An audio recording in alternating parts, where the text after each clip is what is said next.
The sand lashed against my face like 1,000 tiny blades as I struggled to keep my footing. The compass was spinning wildly, impossible in normal conditions. But nothing about this storm was normal. The sky had turned an unnatural shade of copper, and the wind howled with a voice that sounded almost human. Behind me, Jackson was screaming something, but his words were swallowed by the roar that surrounded us. This wasn't just a sandstorm, it was something we had awakened, something that had been dormant for over 80 years, buried beneath the merciless Algerian desert, and now it was hungry. Blood trickled down my temple as debris grazed my head. The air pressure dropped so suddenly that my ears popped painfully. Ahead of me, the sand began to swirl into a vortex that seemed to move with deliberate intelligence, weaving between dunes like a predator stalking its prey. It was coming straight for us. "Run," I managed to shout, my voice barely audible even to myself. The wind was hot and cold at the same time, defying the laws of nature. The vortex accelerated, tearing up everything in its path. What little vegetation existed in this desolate place was uprooted and shredded. A camel skeleton, perhaps centuries old, was lifted from its resting place and disintegrated in seconds. Just 3 days ago, we were celebrating our discovery, opening champagne under the star-filled desert night sky. Now I'm not sure any of us will make it out alive. I should start at the beginning, before the sky turned against us, before we found what should have remained hidden beneath the dunes, before we triggered something that might spell doom not just for us, but potentially for millions. Our expedition had been in the desert for nearly 2 weeks. The funding was running out, and tensions were high. Dr. Alvarez was convinced we were chasing ghosts, that the rumors of an unmarked Axis research facility were nothing more than local myths. Rodriguez kept quiet, but I could tell he was beginning to doubt as well. Only Jackson and I remained certain we were close. The expedition had started with such promise. My research into declassified war documents had revealed strange gaps in the Allied records. Supply missions to coordinates that officially didn't exist, personnel transferred to units that were never officially formed. And then there were the local stories, passed down through generations of Bedouin tribes. Tales of strange lights in the desert during the war years, of men who spoke foreign tongues building something beneath the sand, of a night when the sky turned to fire and the wind devoured everything in its path. Most historians dismissed these as folklore, but I'd traced consistencies across too many independent sources. Something happened here in 1943, something significant enough that both Axis and Allied powers had gone to extraordinary lengths to erase it from history. The desert itself seemed determined to guard its secrets. We'd endured sandstorms that materialized from nowhere, equipment failures that defied explanation, and navigational anomalies that had our most experienced guide cursing in frustration. Water supplies spoiled despite proper storage. Batteries drained overnight. One morning we awoke to find all our maps had been shredded, though no one had heard anything during the night, and the tent zippers were still closed from the inside. Still, I pushed us onward, deeper into the unforgiving landscape. The others thought it was stubborn academic pride, but it was more than that. I felt drawn to this place, as if something was calling to me specifically. In my dreams, I saw strange machines spinning beneath the sand, heard voices speaking in languages I shouldn't understand, but somehow did. Each morning I woke with new conviction, new certainty about which direction to take. The sandstorm that morning had been a blessing in disguise. Once it cleared, the landscape had shifted, revealing what looked like a metal pipe jutting from a dune where there had been nothing but smooth sand before. I was the first to spot it, glinting in the harsh sunlight. "Over there," I shouted, my voice cracking from dehydration. The sun hammered down at 110 degrees as we trudged toward the anomaly. Sweat evaporated almost instantly from our skin, leaving behind a crust of salt that chafed with every movement. My lips were cracked and bleeding despite the protective balm I applied hourly. The canteen at my hip held less than a day's water. If this lead didn't pan out, we'd have to abort the expedition entirely. As we got closer, I felt a strange vibration beneath my feet, so subtle I thought I was imagining it. The air seemed thicker here, harder to breathe, though there was no visible difference in the terrain. Jackson's nosebleed started suddenly, a crimson stream dripping onto the sand as he tilted his head back in surprise. "Pressure change," Dr. Alvarez muttered, though his expression betrayed his uncertainty. Rodriguez's analog watch had stopped, the second hand frozen despite his attempts to restart it. We all instinctively checked our digital equipment, phones, GPS units, cameras. Everything was malfunctioning, screens displaying impossible readings or nothing at all. We approached cautiously. The pipe was actually the corner of something much larger, a metal structure buried in the sand. We began digging with a frantic energy that belied our exhaustion, using folding shovels and our bare hands. The metal was cool to the touch, despite the blistering sun, with a strange smoothness that felt almost organic.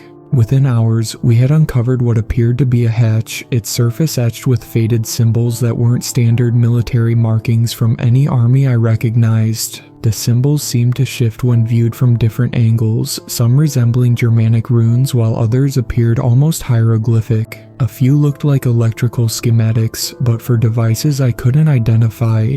"These markings," I said, brushing away more sand. "They're unlike anything in the historical record. This isn't standard Axis iconography." Jackson photographed each symbol meticulously, his camera the only piece of electronic equipment still functioning. "Some of these look like they could be astronomical notations," he said. "See this recurring pattern? It's similar to how ancient cultures depicted celestial events."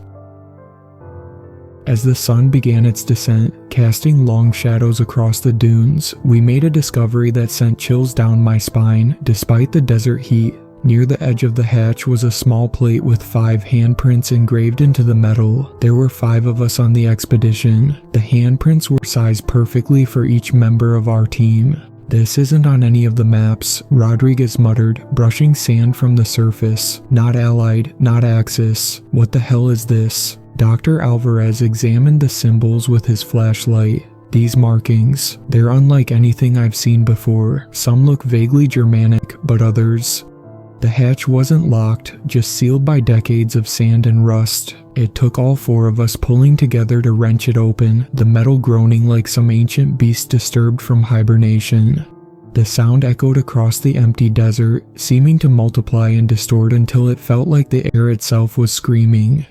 When the seal finally broke, the hatch swung open with unexpected ease, as if whatever lay below was eager to be found. A gust of air rushed out from the darkness below, not the stale, trapped air one would expect from an enclosed space sealed for decades, but a cold, forceful exhalation that carried a strange, metallic odor tinged with something else, something organic, like ozone and copper and rotting fruit combined.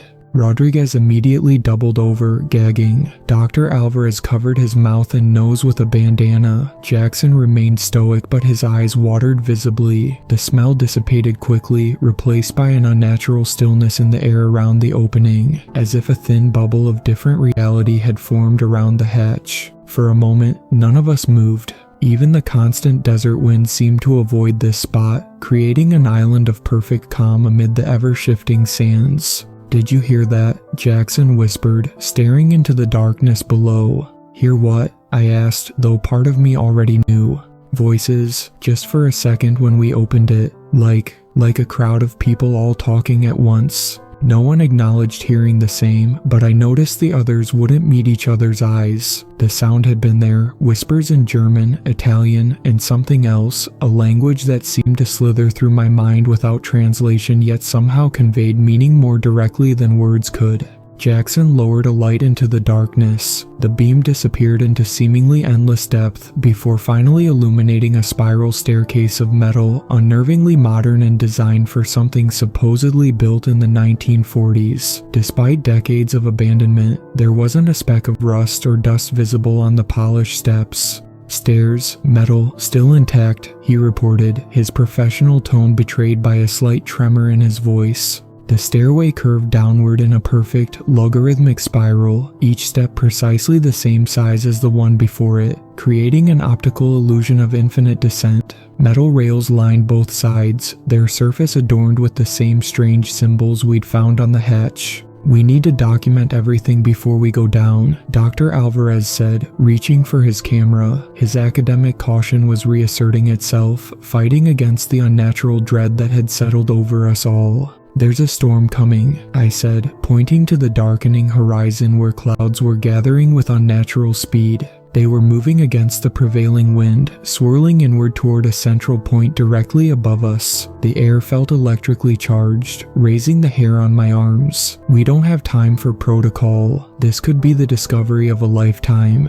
What I didn't say was that I felt an overwhelming compulsion to descend those stairs immediately, as if something below was pulling at my consciousness like a fishhook embedded in my mind. It wasn't curiosity or academic ambition driving me now. It was something older, more primal, like a moth drawn to flame. I didn't wait for their agreement. The historian in me couldn't bear to stand at the threshold of such a discovery without taking that first step. The flashlight beam cut through decades of darkness as I descended the metal stairs. The others followed reluctantly, muttering about proper procedures. The stairway led to a corridor that stretched in both directions, its walls made of concrete reinforced with steel. The air was surprisingly dry, almost artificially so. "This isn't a typical bunker," I said, running my hand along the wall.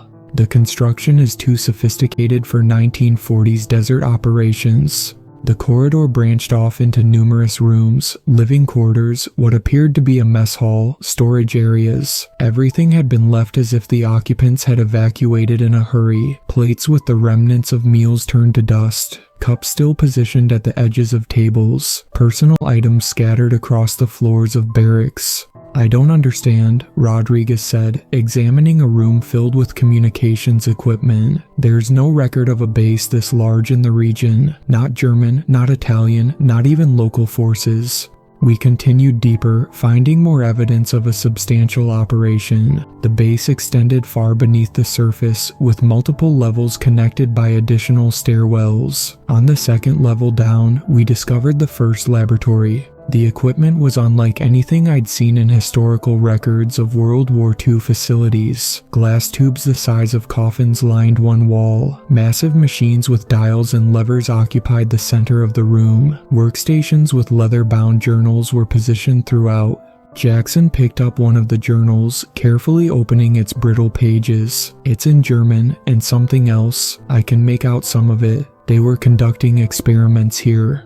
"What kind of experiments?" Dr. Alvarez asked, examining one of the glass tubes. "Something about atmospheric manipulation," Jackson replied, flipping through the pages. "Weather control. It's technical, lots of terms I don't recognize." I moved to another room connected to the laboratory. This one contained maps, dozens of them, covering the walls. They showed North Africa, Europe, and parts of the Middle East, with strange circular patterns drawn over various regions. Notes in German, Italian, and what appeared to be another language were scrawled in the margins. "They weren't just studying weather," I said, staring at the maps. "They were trying to control it, to weaponize it." Dr. Alvarez scoffed. "Impossible. The technology didn't exist then. Hell, it barely exists now." "Then what is all this?" I gestured around us. "What were they doing here?" We spent hours exploring the facility, discovering more laboratories, more strange equipment, more journals filled with notes and diagrams. As we ventured deeper, the air grew colder, and the sound of the approaching storm above became a distant rumble. It was on the fourth level down that we found it, a massive chamber hewn from the bedrock beneath the desert. The ceiling arched 30 feet above us, supported by concrete pillars embedded with strange metallic veins. In the center of the chamber stood a device that defied explanation. It resembled a massive gyroscope, with concentric rings of some silvery metal surrounding a central sphere of dark glass or crystal. The outer ring was at least 20 feet in diameter, with smaller rings nested within it. The entire structure was connected to the floor and ceiling by thick cables that disappeared into channels carved into the rock. "My God," Dr. Alvarez whispered, his skepticism finally giving way to awe. Around the device were workstations with control panels, their surfaces covered in dials, switches, and indicators with labels in that same mix of German and unknown symbols. Jackson had been translating more of the journals as we explored. According to these notes, they called this the Sturmherz, the storm heart. What was it supposed to do? Rodriguez asked, circling the massive device. Create controllable atmospheric disturbances, Jackson replied. Weather weapons. They thought they could generate and direct storms against enemy positions, disrupt supply lines, ground aircraft. But something went wrong. What do you mean, went wrong? I asked. Jackson flipped to the final entries in the journal he was holding. The last dated entry is from June 1943. They activated the device for a full-scale test. The writer sounds afraid. Says the storm formed as expected, but then began to behave with purpose. That it seemed alive. The entry cuts off mid-sentence.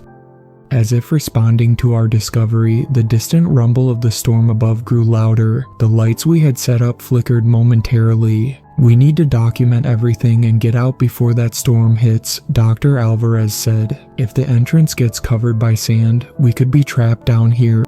We worked quickly, photographing everything, collecting journals and smaller artifacts that could be carried.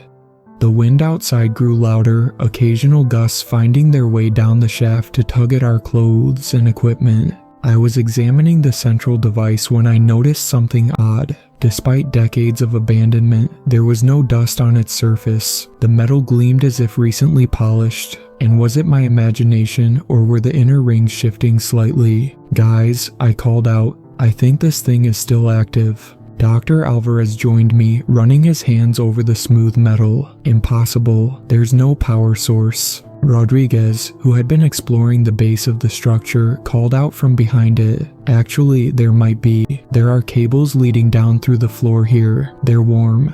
As if triggered by our discovery, the lights flickered again, then went out completely. For a moment, we stood in total darkness. Then our flashlights came on, their beams catching the surface of the central sphere, which was now undeniably glowing with a faint blue light. We need to leave, now. Dr. Alvarez's voice had taken on an edge of panic. We gathered our equipment and began making our way back to the surface. The journey seemed longer than before, the corridors more maze-like. The rumble of the storm had become a constant background roar, punctuated by what sounded like distant thunder. When we finally reached the entrance shaft, we found sand already beginning to pour down the stairs. The storm had arrived in full force. We'll have to wait it out, Jackson shouted over the wind. Seal the hatch. It took all our strength to push the heavy metal door against the driving sand. Once closed, the roar of the storm became muffled, but still audible, a constant reminder of our predicament.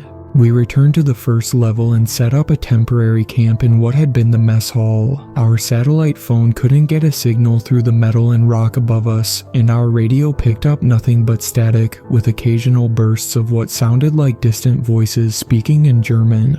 That first night was tense, but uneventful. We took turns keeping watch, though none of us slept much. The storm continued unabated outside, and occasionally the facility would vibrate slightly, as if responding to particularly strong gusts. By the second day, it was clear this was no ordinary desert storm. It should have passed by morning, but the roar above us only grew louder. During one attempt to check outside, Jackson was nearly swept away by winds so powerful they bent the metal of the hatch. This isn't natural, he gasped after we pulled him back inside. The sky, it's not right. It's spinning like a massive tornado, but the color, it's like copper and blood.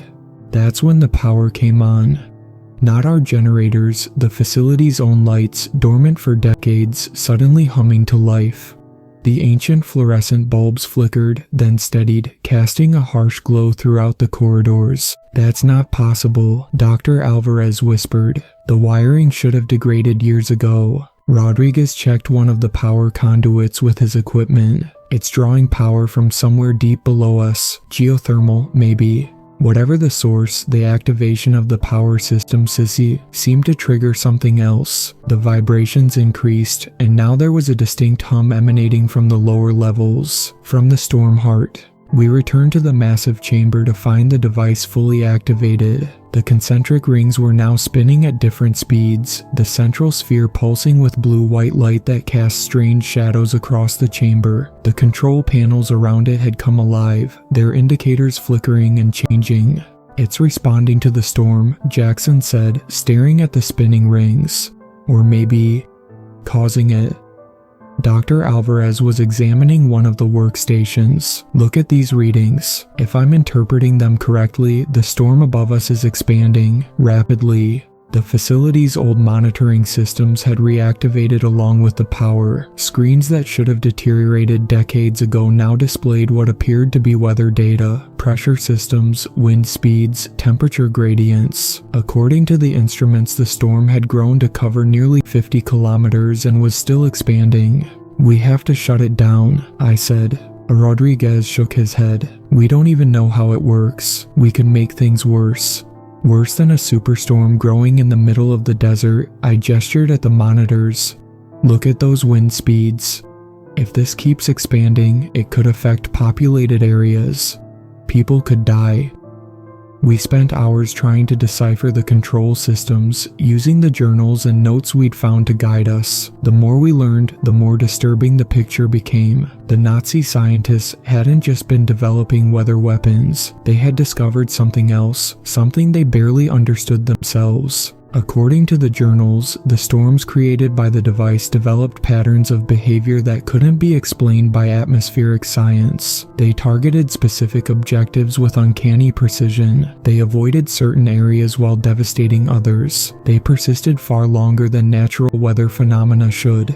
It was as if the storms were conscious. The final entries in the journals became increasingly frantic, filled with references to Das Bewusstsein, the consciousness that seemed to emerge within the storms. The scientists had begun to fear their own creation. Some believed they had opened a door to something that existed in the atmosphere itself, something that had always been there but had never had a way to manifest before. The last entry, the one that cut off mid-sentence, was written during their final test. They had activated the storm hard at full capacity, creating a massive disturbance. But instead of dispersing as previous tests had, the storm had turned back on the facility itself. The writer described winds that moved with purpose, seeking out specific targets, dismantling structures like a child pulling apart a toy.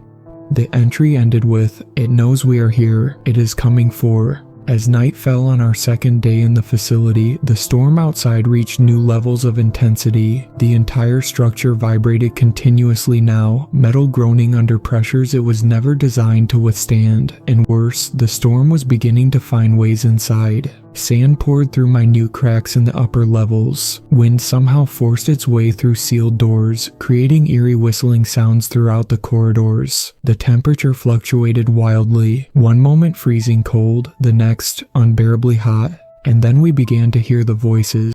At first, we thought it was just the wind playing tricks, creating sounds that resembled human speech. But as we huddled in the mess hall, trying to formulate a plan, the voices became clearer. They whispered from the air vents, echoed down empty corridors, seemed to emanate from the walls themselves. They spoke in German, in Italian, and in that other language we couldn't identify. Sometimes they seemed to be reciting technical data. Other times they sounded like pleas for help. Occasionally, they screamed. "It's just the wind," Dr. Alvarez insisted, though his face had gone pale, sound waves bouncing through the facility's architecture. But I knew it wasn't just acoustics. Whatever had been awakened by the scientists in 1943 was awakening again, and it remembered. On the third day, we made a desperate attempt to shut down the storm heart. The journals contained partial shutdown procedures, and Rodriguez believed he had identified the main power couplings. If we could disconnect the device from its power source, perhaps the storm would dissipate naturally. It was as we were making preparations that we discovered we weren't alone in the facility. The figure appeared at the end of a corridor as we were transporting equipment from the upper levels. Humanoid but wrong somehow, proportions slightly off, movements jerky and unnatural. It was gone when we shined our lights directly at it, but we all saw it. Probably just shadows, Rodriguez suggested, but his voice trembled. Similar apparitions began to appear with increasing frequency as the day progressed. Sometimes they resembled people in lab coats or military uniforms. Other times they were just vague human shapes, their features obscured or distorted. They never approached us directly, always vanishing when confronted, but they seemed to be watching, waiting. By mid-afternoon, the storm had reached catastrophic proportions. According to the facility's instruments, it now covered nearly 200 kilometers, with wind speeds approaching those of a Category 5 hurricane. But unlike a hurricane, it wasn't moving or dissipating, it remained centered on the facility as if anchored to it. More disturbing were the anomalies Rodriguez detected using the monitoring equipment. The storm wasn't just growing, it was developing structure. The wind patterns showed evidence of organization, forming what looked like smaller, concentrated vortices within the larger system. And these vortices were moving independently, detaching from the main storm body and traveling outward before returning. "It's like they're scouting," Rodriguez said, pointing to the patterns on the screen, "or hunting." One of these vortices had intersected with a small village nearly 40 kilometers away. Satellite data, which came through intermittently as the storm interfered with signals, showed the village had been completely destroyed. But the destruction wasn't random. Structures had been dismantled systematically, with precision that ordinary wind couldn't possibly achieve. "We're out of time," I said. "We have to shut it down now." Our plan was dangerously simple. Rodriguez and Dr. Alvarez would attempt to disconnect the power couplings at the base of the storm heart, while Jackson and I would try to initiate the shutdown sequence from the main control panel. The chamber had changed since our last visit. The spinning rings moved faster now, the central sphere pulsing with blinding intensity. The air crackled with electricity, and the metal surfaces of the device were covered in a layer of frost, despite the heat emanating from its core. As we approached the control panel, the voices returned, louder now, more insistent. They seemed to be coming from the device itself, a chorus of ghostly technicians protesting our interference. Jackson began the sequence we had decoded from the journals, his hands shaking as he adjusted dials and flipped switches in a precise order. "Something's wrong," Rodriguez called from behind the device. "The couplings are fused, I can't disconnect them manually." A sudden surge of energy pulsed through the chamber, the lights flickered, and for a moment, the spinning rings slowed. Then they accelerated again, faster than before. The vibrations intensified until it felt like the entire facility might shake itself apart. "It's fighting us," Jackson shouted over the noise. That's when Dr. Alvarez made his decision. He had been the most skeptical among us, the most rational. Now, standing beside the power conduits, with a look of grim determination, he pulled an explosive charge from his pack, equipment we had brought to clear potential cave-ins. "Not for this. The only way to stop it is to destroy the conduits completely," he called out. "You three need to get as far away as possible. Go to the upper levels." "That's insane," I shouted back. "The blast could bring the whole place down on top of us. If we don't stop this thing, that storm will keep growing. It could cover half the continent by tomorrow. Millions could die." He was already setting the charge, his movements quick and practiced. We argued, but there was no time. The storm was growing more powerful by the minute, and the facility was beginning to fail structurally. Cracks appeared in the concrete walls. Water pipes burst, spraying corridors with rusted liquid. The voices had become a constant wail, echoing through every room. In the end, we compromised. Dr. Alvarez would set the charge with a 5-minute timer, enough time for all of us to reach the upper levels and take shelter. It wasn't ideal, but it was the best option we had. As we raced through the corridors, the facility seemed to be actively working against us. Doors that had been open were now closed. Familiar passages led to unfamiliar rooms. At one point, I could have sworn we passed through the same intersection 3 times in succession. We became separated. One moment Jackson was right behind me, the next, he was gone. I called out for him, but my voice was swallowed by the cacophony of mechanical groans and ghostly whispers that filled the air. I found Rodriguez 2 levels up, disoriented and bleeding from a cut on his forehead where a ceiling panel had fallen on him. Together, we continued upward, counting down the minutes until the explosion. We never found Jackson. When the blast came, it felt like the entire world had been torn apart. The floor beneath us buckled, walls collapsed, and a rush of superheated air surged through the corridors like the breath of some enormous beast. Rodriguez and I were thrown against a wall, debris raining down around us. For several minutes, all I could hear was a high-pitched ringing in my ears. When my senses gradually returned, I became aware of an ominous silence. The constant hum of the facility's systems had stopped. The voices were gone. Even the roar of the storm above had diminished to a distant murmur.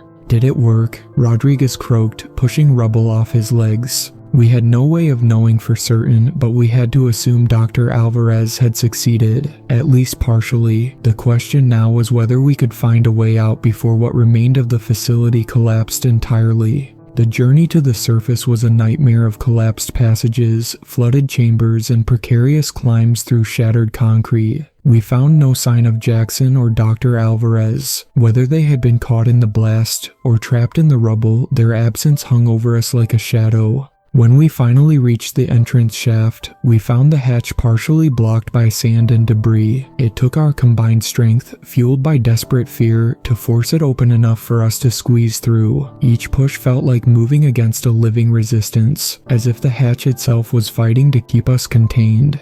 The metal grew hot under our hands, not from the desert sun but from within, forcing us to wrap our hands in torn pieces of clothing to avoid burns. A high-pitched whine emanated from the hinges, modulating in tones that sounded disturbingly like human speech played at impossible speed. With a final desperate heave, we created an opening barely wide enough to squeeze through. As I dragged myself onto the surface, my clothing snagging on the edge of the hatch, I felt something grab my ankle. Not a human hand, but a curl of wind with impossible strength. It nearly pulled me back into the darkness before Rodriguez grabbed my wrists and hauled me clear. The hatch slammed shut behind us with such force that the ground shook. A sound like distant mocking laughter seemed to echo across the desert. The scene that greeted us outside defied description. The storm had not disappeared, not entirely. The sky above still churned with unnatural clouds the color of tarnished copper, lit from within by flashes of blue-white energy that followed patterns too regular to be lightning. Geometric shapes formed and dissolved in the clouds, circles within triangles, spirals unfolding into cubes, fractals that seemed to extend beyond visible space. The violent winds had diminished to intermittent gusts that came from constantly shifting directions, as if we stood at the center of competing weather systems. The air, though heavy with electricity that made every breath feel like inhaling static, was breathable. The taste of metal coated my tongue, and my teeth ached with a strange resonance, like tuning forks pressed against bone. The horizon was impossible to distinguish. In every direction, the landscape blurred into the sky through layers of suspended sand that hung motionless in defiance of gravity. Through gaps in this strange barrier, I could see that the desert itself had been transformed. What had once been an endless sea of dunes was now a bizarre topography of impossible geological formations. The desert around us had been transformed. The sand had been sculpted into bizarre formations, spirals, stepped pyramids, perfect spheres that no natural process could have created. In some places, the sand had been fused into glass, creating twisted sculptures that reflected the strange light of the sky. And in the distance, in all directions, we could see them, spinning columns of sand and air, dozens of them moving across the landscape with deliberate purpose. The smaller vortices that had detached from the main storm body now operating independently. It fragmented, Rodriguez whispered. We didn't kill it, we just broke it into pieces. We had no vehicle, our expedition truck had been destroyed by the storm, no communications and limited supplies. The nearest settlement was over 50 kilometers away across the desert. But we had no choice. We began walking, keeping the strange vortices in our sight, changing course whenever one seemed to move in our direction. They appeared to be hunting, stopping occasionally to examine objects on the ground before moving on. Twice we witnessed one descend upon some desert animal, lifting it into the air before disassembling it with terrible precision. We walked through the day and into the night, guided by the unnatural light of the transformed sky.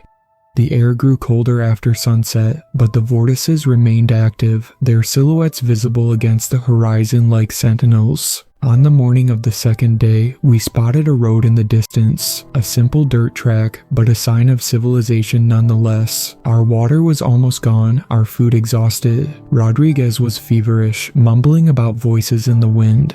We had nearly reached the road when we heard it, a sound like rushing air combined with something else, something almost mechanical. One of the vortices had changed course and was now heading directly toward us, moving faster than we could run. Rodriguez stumbled, falling to his knees. I tried to help him up, but he pushed me away. "Run," he gasped. "It wants me. It's been calling me since the explosion." I refused to leave him, pulling him to his feet, supporting his weight as we staggered forward. The vortex gained on us, the sound of its approach drowning out everything else. Then, miraculously, headlights appeared on the road ahead, a truck approaching. I waved frantically, shouting with what little strength I had left. The truck stopped. The driver, a local man, stared at us in shock, then at the approaching vortex. He gestured frantically for us to hurry. We had almost reached the truck when Rodriguez pulled away from me. "It won't let me leave," he said, his voice eerily calm. "Can't you hear it? It's speaking to me. It needs me to help it rebuild." Before I could stop him, he turned and began walking toward the vortex, his arms outstretched as if greeting an old friend. The column of swirling air enveloped him gently, lifting him off the ground. For a moment, I could see him suspended within it, a peaceful expression on his face. Then the vortex contracted suddenly, and he was gone, not torn apart, but simply absorbed. The driver pulled me into the truck, slamming the door and accelerating away as the vortex changed direction, now pursuing us. For several terrifying minutes, it kept pace with the vehicle, occasionally touching the rear bumper, causing the truck to skid wildly. Then, as suddenly as it had appeared, the vortex veered away, returning to its pattern of meandering across the desert. The driver crossed himself, muttering prayers in Arabic as he sped toward the nearest town. I was hospitalized for dehydration and exposure. The doctors found strange anomalies during their examinations. Inexplicable scarring in my lungs as if I'd inhaled glass. Elevated radiation levels in my blood that defied explanation. Brain activity patterns they'd never seen before. My retinas showed damage consistent with staring at the sun, though I had no memory of doing so. Small metallic particles were embedded in my skin, too small to remove, their composition unknown to the lab technicians who analyzed them. The authorities arrived within hours of my admission to the hospital. Men and women in unmarked uniforms, carrying credentials from agencies whose acronyms I didn't recognize. They isolated me in a private wing, posting guards outside my door. Their interest seemed more than professional. There was an urgency to their questions, a tension in their manner that suggested they knew more than they were saying. They debriefed me for days, recording every detail, showing me photographs of similar facilities from classified archives, asking if I recognized specific names or symbols. They seemed particularly interested in the journals we had found, pressing me to recall exact phrases, specific diagrams. Some questions were asked repeatedly by different interrogators, as if they were cross-checking my answers against known information. One night, a soldier I hadn't seen before entered my room. Unlike the others, he wore no identification at all. His face was weathered, much older than his posture suggested. Without introduction, he showed me a faded photograph of 7 men standing before what looked like the same hatch we had discovered. The photo was dated May 1943. "You're not the first to find it," he said quietly, "and you won't be the last. It wants to be found." Over and over and over again. He left without another word. When I asked about him the next day, the regular interrogators claimed no knowledge of any such visitor. The security footage from that night had been erased. A technical malfunction, they claimed. Satellite images shown to me during the questioning revealed what we had suspected. The storm had indeed fragmented, with dozens of smaller disturbances now moving across North Africa and the Mediterranean. They appeared on weather maps as small, intense low-pressure systems that defied meteorological explanation, moving against prevailing winds and lingering in areas far longer than should be possible. The pattern of their movement wasn't random. When plotted over time, they formed complex, geometric shapes across the continent, the same symbols we had seen etched into the facility's walls. They were communicating, coordinating, executing some incomprehensible plan on a scale too vast for human perception. The authorities tracked one of these fragments to a remote village in Morocco. Satellite imagery showed the village intact one day, completely gone the next. Nearly 300 people vanished without evidence of conventional destruction. No debris, no bodies, just empty foundations as if the buildings had been carefully dissected and removed. Another fragment hovered over the Mediterranean for 6 days. Ship instruments failed within a 20-kilometer radius. Crews reported hearing voices in the static of their radios, seeing figures walking on the water at the edge of visibility. When the fragment finally moved on, the water in its wake was found to have an altered molecular structure, still H2O, but arranged in crystalline patterns that shouldn't be stable at normal temperatures and pressures. Reports were beginning to emerge from villages and towns across the region, reports of localized whirlwinds that destroyed specific buildings while leaving others untouched, of strange voices in the wind, of people walking out into storms and disappearing. 3 days after my rescue, a military team was dispatched to the coordinates I had provided. They returned with report that there was nothing there. No facility, no entrance, not even debris, just smooth desert sand, unmarked by any human presence. I wasn't surprised. It had hidden itself once before, waiting decades to be rediscovered. It could hide again. What troubles me most now, as I prepare to leave the hospital, is not what happened to my colleagues or what might happen to the communities in the path of those wandering vortices. It's what I feel taking shape inside me, a presence that wasn't there before, a whisper just below the threshold of hearing that follows me from waking into sleep. It's growing stronger daily, more coherent, more insistent. The doctors can't explain the changes in my physiology. My core body temperature fluctuates wildly throughout the day, sometimes dropping so low that my breath fogs the air, other times spiking high enough that water sizzles on my skin. My eyes have changed color 3 times in the past week, cycling through shades that have the specialists baffled. When I sleep, the air pressure in my room changes measurably, electronics malfunction in my presence. In my dreams, I see the storm heart spinning, the central sphere pulsing with that strange, blue-white light. I understand now what Das Bewusstsein truly was, not a consciousness awakened by the device, but something that had used the device to enter our world, to give itself form and purpose, something ancient that exists in the spaces between air molecules, in the transfer of energy from hot to cold, in the dance of electrons around atomic nuclei, something that had been watching us since the first humans looked up at the sky and wondered about the wind.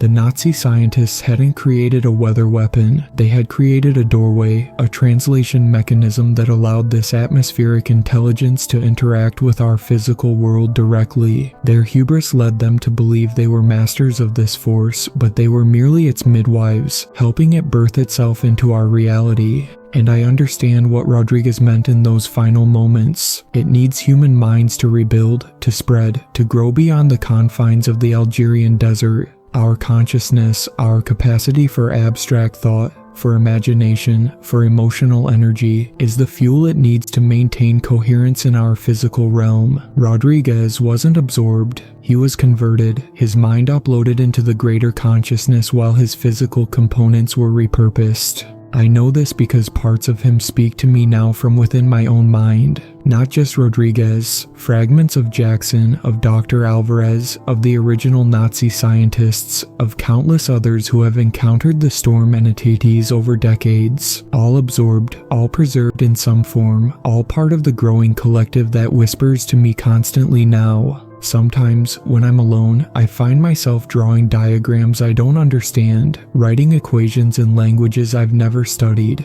My hands move of their own accord, sketching plans for a device that resembles the storm heart but is somehow more refined, more elegant in its design. Each iteration becomes more buildable with common materials, more adaptable to modern power grids, more concealable from prying eyes. Last night, I realized I had completed the plans without being consciously aware of it. The final design would fit inside a suitcase, could be built from components available at any electronics store, and could be powered by a standard wall outlet. The theoretical output would be exponentially greater than the original Stormheart, capable of opening multiple doorways simultaneously across vast distances. I've tried to warn the authorities, but they watch me now with suspicious eyes, clearly believing I'm suffering from some form of post-traumatic stress. The more I insist on the reality of what's happening, the more they increase my medication, the more they talk about transferring me to a specialized facility for long-term observation. Yesterday, a nurse found one of my diagrams and showed it to the head doctor. They confiscated all my papers, removed the pens from my room. It doesn't matter. I don't need external tools anymore. The designs are complete in my mind, accessible from anywhere, waiting to be built.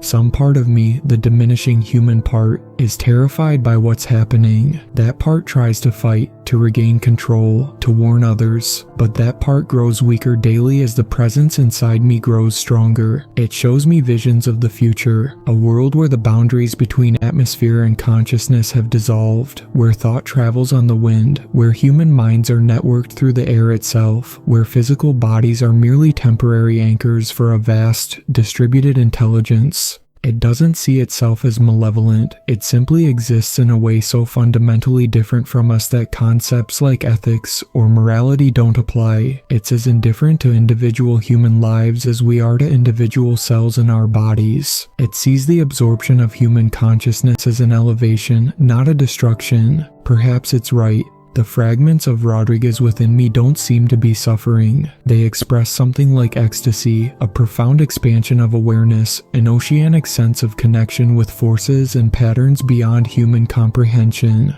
But I can still remember being fully human. I can still feel the visceral horror of watching the vortex consume my friend. I still value my individuality, my autonomy, my humanity, so I fight, even as I feel myself slipping away moment by moment. I'll leave this account where someone might find it. A warning, a record, a confession.